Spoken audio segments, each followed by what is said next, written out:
बिस्मिल्लाहिर्रहमानिर्रहीम। अस्सलाम वालेकुम। Welcome to our channel A&E learning hub. Video start करने से पहले मैं आपसे रिक्वेस्ट करूँगा कि हमारी वीडियो को लाइक लाजमी कर लीजिएगा और हमारे चैनल को सब्सक्राइब भी करें। पिछले लेक्चर में हमने पढ़ा था कि सिस्टम थ्योरी और थ्योरी ऑफ सिस्टम्स क्या होते हैं, और ये हमने चैप्टर के बेसिक इंट्रोडक्शन को भी हमने स्टडी किया था कि सिस्टम कैसे बनता है, सिस्टम के किन चीज़ों से ताल्लुकात होते हैं, सिस्टम इंडिपेंडेंट होता है। और अगर कोई एक चीज़, हमने कार की एग्जांपल ली थी पिछले लेक्चर में कि जी अगर कार है हमारी तो उसकी कोई चीज़ भी ख़राब हो जाए तो हमारी गाड़ी नहीं चल सकती, यानी कि सिस्टम इंडिपेंडेंट होता है एक दूसरे पर। इसी तरह आज हम बेसिक कॉन्सेप्ट्स ऑफ सिस्टम्स पढ़ेंगे और इधर से ही हमारा एक्सरसाइज का पहला लॉन्ग क्वेश्चन भी स्टार्ट हो जाएगा, जो एट द एंड वीडियो में आपको बाकायदा मार्क करवा दूंगा कि हमने कहाँ से लेकर कहाँ तक वो लॉन्ग क्वेश्चन करना है।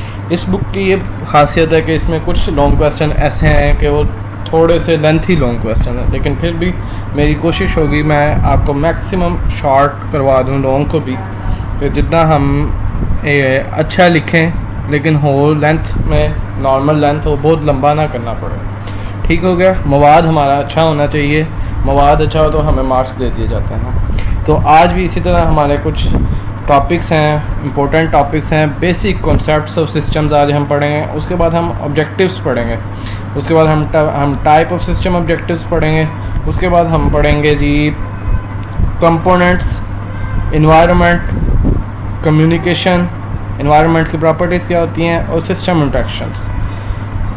छोटे छोटे टॉपिक्स हैं, ज़्यादा लंबे नहीं हैं, बस थोड़ी सी तफसील में जाएंगे हम।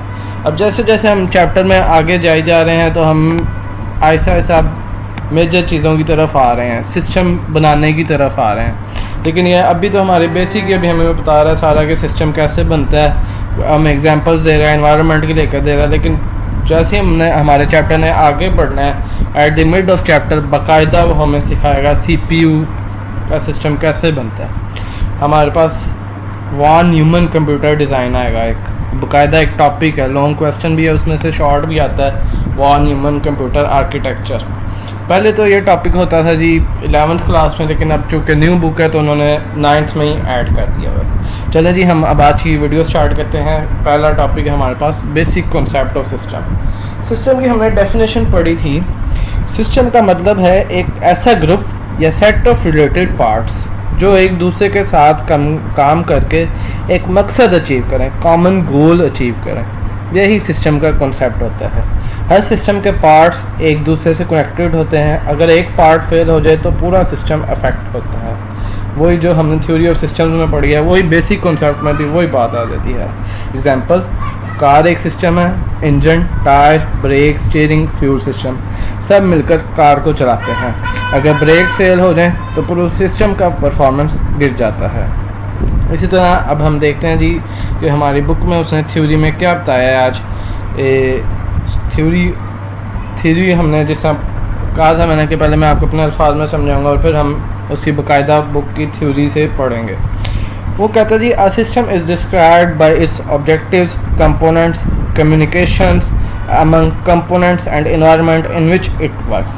The components of a system communicate with each other to achieve the system's objective in an environment. वही बात जो मैंने अभी बताई थी कि गोल अचीव करना होता है। सिस्टम का मकसद क्या होता है? कोई गोल अचीव करना, कोई मकसद अचीव करना। Systems can be simple like a thermostat or complex like the human body or a computer network. वो कहता है जी एक निज़ाम जो उसके मकसद के इज्जा, मवासलाती इज्जा और माहौल के ज़रिए बयान किया जाता है, जिसमें ये काम करता है निज़ाम के इज्जा माहौल में निज़ाम के मकसद को हासिल करने के लिए, यानी कि सिस्टम के मकसद को हासिल करने के लिए एक दूसरे के साथ बातचीत करते हैं। सिस्टम सादा हो सकते हैं जैसे थर्मोस्टेट या पेचीदा जैसे इंसानी जिस्म या कंप्यूटर नेटवर्क वगैरह। बात कोई इतनी ख़ास उसने इस टॉपिक में नहीं की, बात वही है जो थ्योरी ऑफ सिस्टम और सिस्टम थ्योरी में हमने पढ़ी थी कि सिस्टम का काम होता है कि कोई ना कोई मकसद हासिल करना। अच्छा जी, अब हमारे पास आता है जी टॉपिक ऑब्जेक्टिव। ऑब्जेक्टिव का मतलब होता है मकसद। किसी भी हर काम का कोई ना कोई ऑब्जेक्टिव लाजमी होता है। इसी तरह इधर हम इसका ऑब्जेक्टिव पढ़ेंगे कि सिस्टम का ऑब्जेक्टिव क्या होता है। हर सिस्टम के कुछ गोल्स होते हैं जो उसे अचीव करना होता है। एफिशिएंसी, काम जल्दी और सही तरीके से करना। इफेक्टिवनेस, ये इसके ऑब्जेक्टिव्स में होता है सिस्टम्स के, अपने टारगेट को सही तरह अचीव करना। रिलायबिलिटी, सिस्टम हर टाइम कंसिस्टेंट काम करे, यानी ये सिस्टम चलता रहे, कोई ख़राबी ना आए। अडॉप्टेबिलिटी, इन्वायरमेंट के चेंज होने पर एडजस्ट हो सके। इसी तरह मेरे पास एक एग्जांपल देते हैं। स्कूल सिस्टम का ऑब्जेक्टिव है स्टूडेंट्स को एजुकेट करना एफिशिएंटली और इफेक्टिवली। ठीक हो गया, ये हमारे हर सिस्टम का कोई ना कोई ऑब्जेक्टिव है, जैसे एजुकेशन में आ जाता है। अब हम बुक से रीड करेंगे। Every system has a purpose or goal that it wishes to fulfill. Analyzing a system's operation requires understanding its aim. अपना मकसद हासिल करना। ठीक हो गया। This insight improves the efficiency and efficacy of the present system. A transport system aims to transfer people and products securely and effectively between locations. A computer system's principal goal is to process data and provide useful information to users. इसमें कहता है जी कि हर निज़ाम का एक मकसद या मकसद होता है जैसे जिसे वो पूरा करना चाहता है। सिस्टम ऑपरेशन का तज्जिया करने के लिए इसके मकसद को समझने की ज़रूरत होती है। ये बसीरत मौजूदा निज़ाम की कारकर्दगी और अफादियत को बेहतर बनाती है। वही बात एफिशिएंसी होती है, हर चीज़ की एफिशिएंसी होती है। मोटर है, उसकी भी एफिशिएंसी है, कितनी देर वो काम करती है उसकी एफिशिएंसी है। सोलर हमने लगाया है, वो एफिशिएंट है, कितने परसेंट एफिशिएंट है? 98% एफिशिएंट है। 100% कोई चीज़ एफिशिएंसी नहीं शो कराती। ठीक हो गया। इसी तरह वो बताता है कि नकलो हमल ट्रांसपोर्ट सिस्टम, नकलो हमल के निज़ाम का मकसद और मसनूआत को महफूज और मौसर तरीके से मकामात के दरमियान मुंतकिल करना, ये ट्रांसपोर्ट सिस्टम का होता है मकसद। कंप्यूटर सिस्टम का बुनियादी मकसद डाटा पर कार्रवाई करना और सार्फिन को मुफीद मालूमात फराहम करना है। ठीक हो गया जी। इसके बाद हमारे पास अगला टॉपिक आ जाता है जी, टाइप ऑफ सिस्टम ऑब्जेक्टिव्स। अच्छा जी, अगली टॉपिक आ जाता है हमारे पास, जो अगला टॉपिक है वो है types of system objectives. System के ऑब्जेक्टिव्स को दो मेन टाइप्स में डिवाइड किया जा सकता है। ठीक हो गया। अभी मैं आपको अपने अल्फाज में समझाऊंगा, उसके बाद चूँकि इन्होंने ज़्यादा लंबा लिखा है वो मैं आपको समझा दूँगा।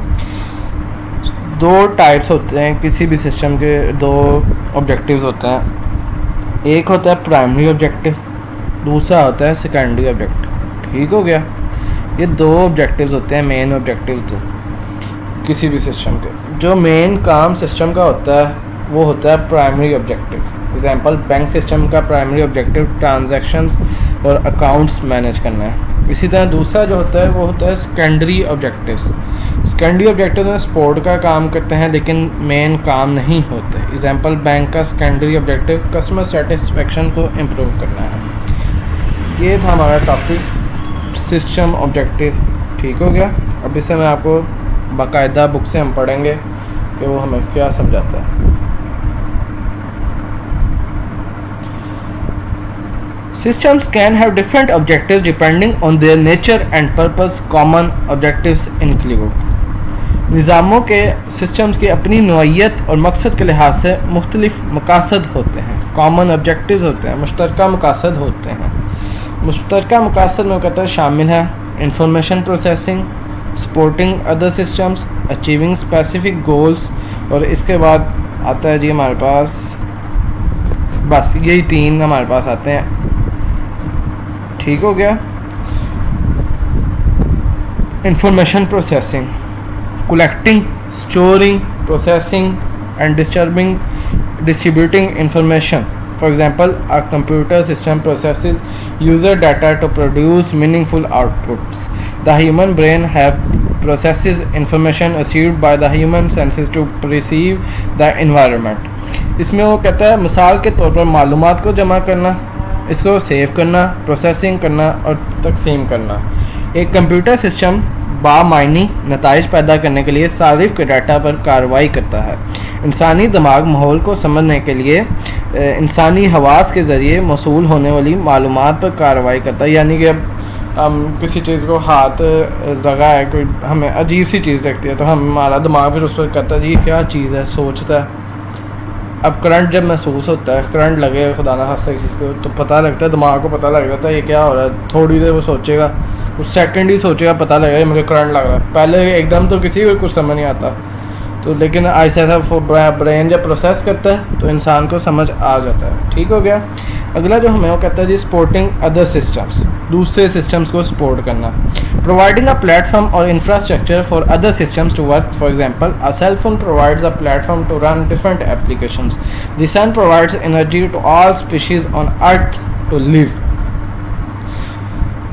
दूसरे सिस्टम्स को काम करने के लिए प्लेटफॉर्म या इंफ्रास्ट्रक्चर फ्राहम करना, मिसाल के तौर पर सेलफोन मुख्तलिफ एप्लीकेशंस को चलाने के लिए एक प्लेटफॉर्म मुहैया करता है। सूरज ज़मीन पर मौजूद तमाम अनवा को ज़िंदा रहने के लिए तवानाई फ्राहम करता है। अचीविंग स्पेसिफिक गोल्स, ठीक हो गया। अचीविंग स्पेसिफिक गोल, मखसूस अहदाफ का हसूल करना, यानी कि हदफ जो होता है, मकसद जो होता है का completing tasks or processes. For example, a thermostat system maintains a set temperature in an environment. A car engine system aims to convert fuel into mechanical energy efficiently.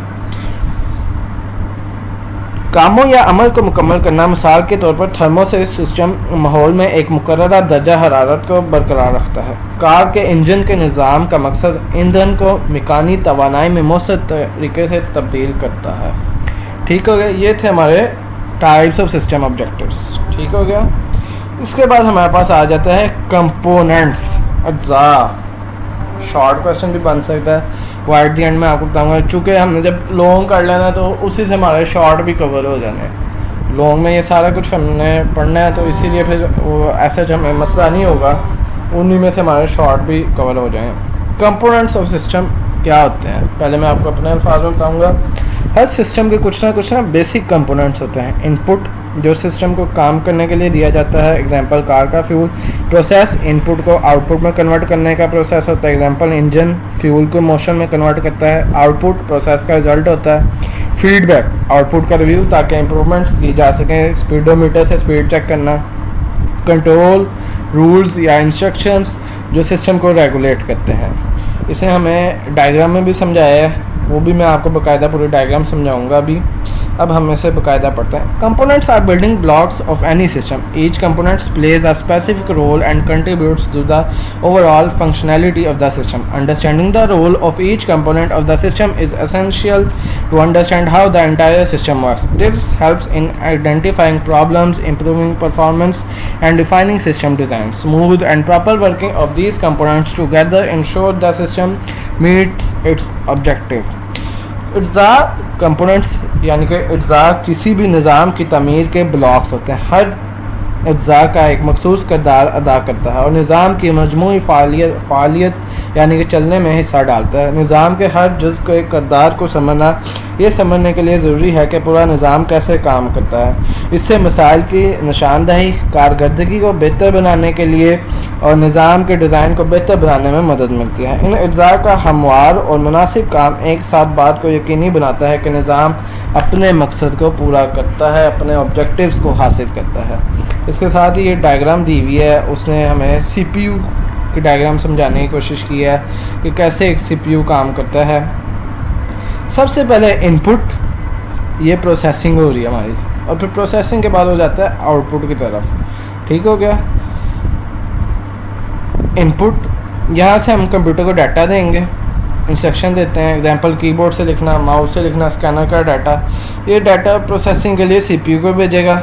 CPU से ये पहले जाएगा कि ये कंप्यूटर का दिमाग है, CPU दिमाग है, इसके अंदर अलग पार्ट्स होते हैं। कंट्रोल यूनिट, ये डिसाइड करता है कि एक डाटा कौन सा काम करेगा। इंस्ट्रक्शंस का फ्लो कंट्रोल करता है, किस जगह से डाटा कहाँ लाना है, कहाँ भेजना है। प्रोसेसर, जो अपने अंदर दो पार्ट्स रखता है, रजिस्टर्स और कम्बिनेशनल लॉजिक। रजिस्टर्स छोटी और बहुत फास्ट स्टोरेज जो टेम्परेरी डाटा होल्ड करती है जब तक काम चल रहा होता है। कम्बिनेशनल लॉजिक, ये कैलकुलेशंस और लॉजिकल ऑपरेशंस करता है, एडिशन, सब्ट्रैक्शंस और कंपैरिजन वगैरह। मेन मेमोरी, रैम, ये एक टेम्परेरी स्टोरेज है जहाँ पर प्रोग्राम का डाटा इंस्ट्रक्शन रखे जाते हैं जब तक कंप्यूटर काम कर रहा होता है। जैसे ही पावर ऑफ होता है, ये मेमोरी का डाटा ख़त्म हो जाता है।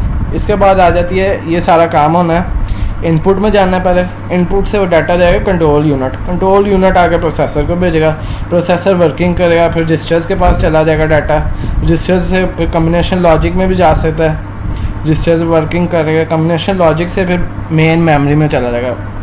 ठीक है। मेन मेमोरी में उस वक्त तक हमारा डाटा सेव रहेगा जब तक हम अपना CPU या लैपटॉप ऑफ नहीं कर देते, और ये फिर आउटपुट आएगा। इनपुट, ये सारा प्रोसेसिंग हो गई हमारी, और फिर आउटपुट। ये तीन चीज़ें मिलकर हमारा सिस्टम बनाती हैं, जैसा हमने पिछली वीडियो में भी डिस्कस किया था। ठीक हो गया जी, ये हमारा हो गया कंपोनेंट्स वाला टॉपिक बिल्कुल क्लियर। अब आ जाती है जी बात इन्वायरमेंट, माहौल।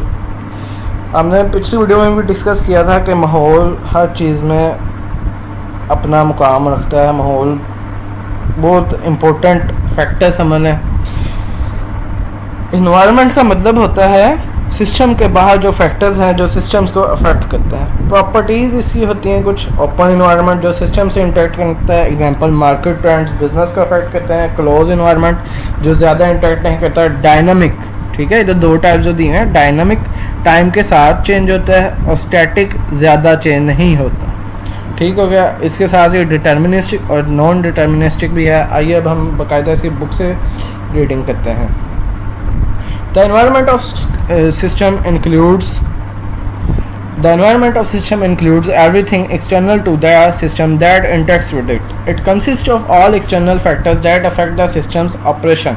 Understanding the environment of a system is important as it influences the system's performance and behavior by providing inputs and receiving outputs. Intelligent systems adjust to changes in their environment to continue their functionality. There are several properties of a system's environment that affect system design and its functionality. Two of these properties are described as follows. वो कहता है जी कि निज़ाम के माहौल में हर वो चीज़ शामिल होती है जो इस निज़ाम के साथ चलती है।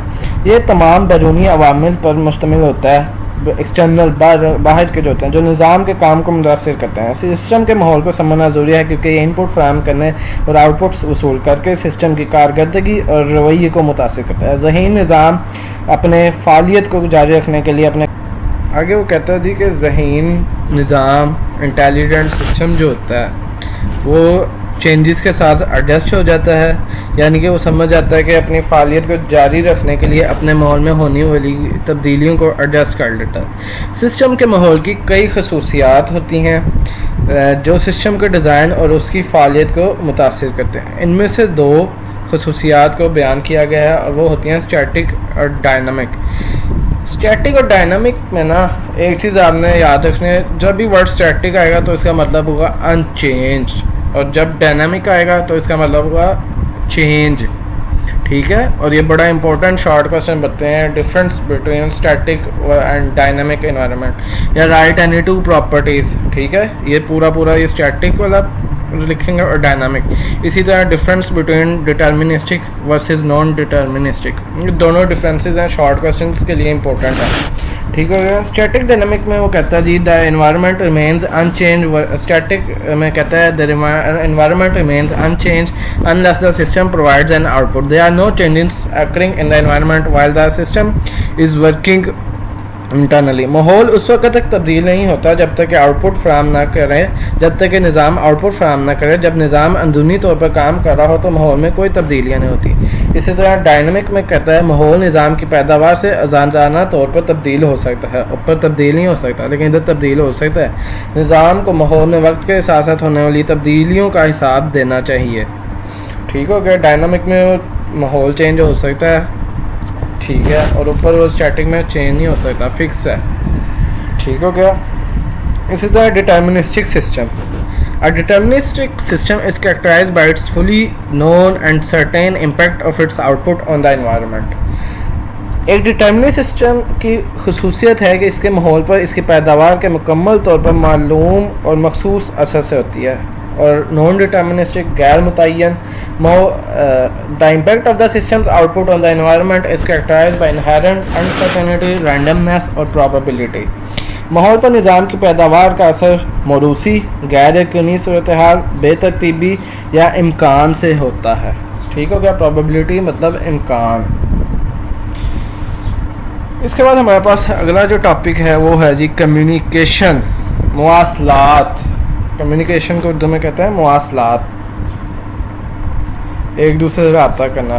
कम्युनिकेशन का मतलब है इंफॉर्मेशन का एक्सचेंज करना बिटवीन सिस्टम्स या पार्ट्स या बिटवीन सिस्टम्स। इंटरनल कम्युनिकेशन होती है जी, एक सिस्टम के कंपोनेंट्स आपस में डाटा शेयर करते हैं। एक्सटर्नल कम्युनिकेशन होती है सिस्टम किसी दूसरे सिस्टम या एनवायरनमेंट से डाटा शेयर करे। इसकी एग्जांपल इस तरह ली जा सकती है, कंप्यूटर सिस्टम में प्रोसेसर और मेमोरी आपस में कम्युनिकेट करते हैं और इंटरनेट सर्वर से डाटा मांगता है। ठीक हो गया। आइए अब हम अपने टॉपिक को पढ़ते हैं। टॉपिक में हमें क्या समझाना चाह रहे हैं। Communication and interaction among the system components is key to the functioning of system. It ensures that components work together in an organized and smooth manner to achieve the system's objectives. For example, in a computing system, the CPU communicates with memory to fetch and store data, and in a biological system, brain sends signals to muscles to initiate movement. निज़ाम के अज्जा के दरमियान, system के अज्जा के दरमियान मवासलात और तामील निज़ाम के काम करने का कलीदी किरदार अदा करता है। यकीनी बनाता है कि निज़ाम के मकसद को हासिल करने के लिए अज्जा मुनज़्ज़म और हमवार तरीके से मिलकर काम करें। मिसाल के तौर पर एक कंप्यूटिंग सिस्टम में CPU डाटा लाने और ज़ख़ीरा करने के लिए मेमोरी के साथ बातचीत करता है, और हयातियाती निज़ाम में यानी कि बायोलॉजी में दिमाग तहरीक शुरू करने के लिए पट्ठों को सिग्नल भेजता है। ठीक हो गया जी। इसके बाद जी आता है हमारे पास system's interaction with environment. System का माहौल के साथ ताल्लुक क्या है। Systems constantly interact with their environment through inputs and outputs. For example, a weather monitoring system receives data from environment sensors and provides the current status of the weather and future forecast to users. In a computing system, computers that interact and communicate with peripheral devices like printers, scanners, and in a biological system, animals interact with plants and other animals, forming a food chain. Systems input और outputs के ज़रिए अपने माहौल के साथ मुसलसल रब्ता करता है। मिसाल के तौर पर मौसम की निगरानी का निज़ाम माहौलियाती सेंसर से डाटा हासिल करता है और सार्फिन को मौसम की मौजूदा सूरत हाल और मुस्तकबिल की पेशन गोइयाँ फ्राहम करता है। कंप्यूटिंग सिस्टम में कंप्यूटर्स पर ही आलात जैसे प्रिंटर्स और स्कैनर एक साथ बातचीत करते हैं और हयातियाती निज़ाम में जानवर, पौधों और दीगर जानवरों के साथ रब्ता करता है, जिससे फूड चेन बनता है। ठीक हो गया जी। अब हम डिस्कस करने लगे हैं अपनी एक्सरसाइज का लॉन्ग क्वेश्चन होगा। पहला लॉन्ग क्वेश्चन है वो तकरीबन मेरे ख्याल में कि हमारा इधर ही क्लोज़ होगा सिस्टम इंटरेक्शन तक। मैं वो लॉन्ग क्वेश्चन निकालता हूँ तो हम उसे डिस्कस करते हैं।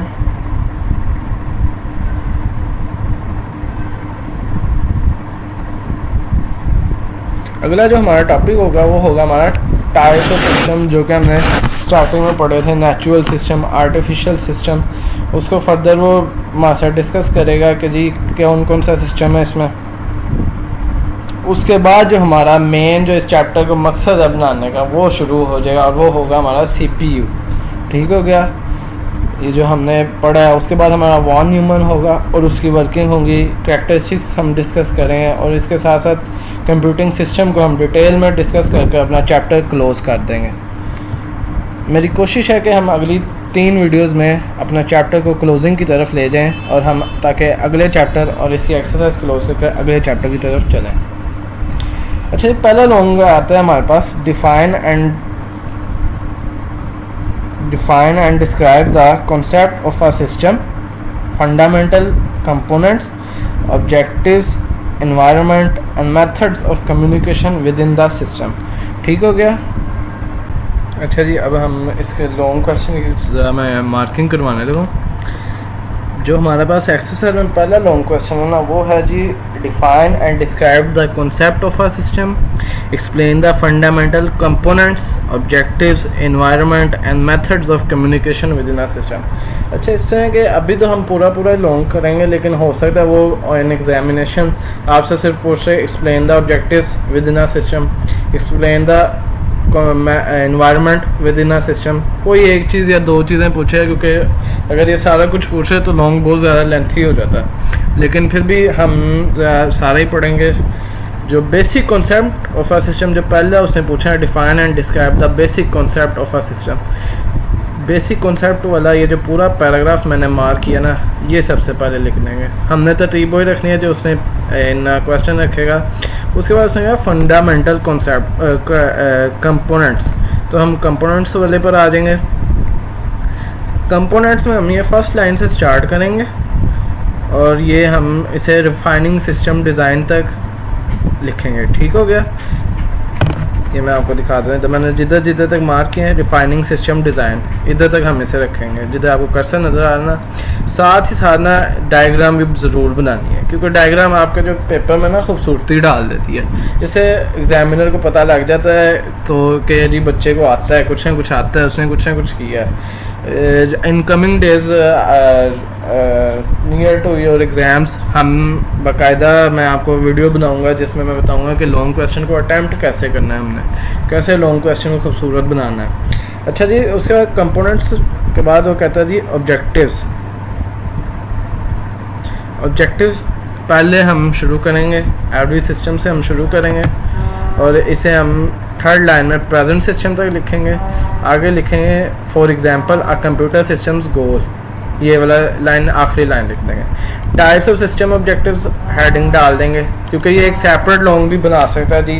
Define and describe the concept of a system, explain the objective and types of system objectives, इसलिए ये याद करना ज़रूरी है। इसी एक एक लाइन लिखेंगे, एक एक एग्जाम्पल इनफ होगी, ठीक है। तीनों नाम निकलेंगे और एक एक एग्जाम्पल लिख देंगे।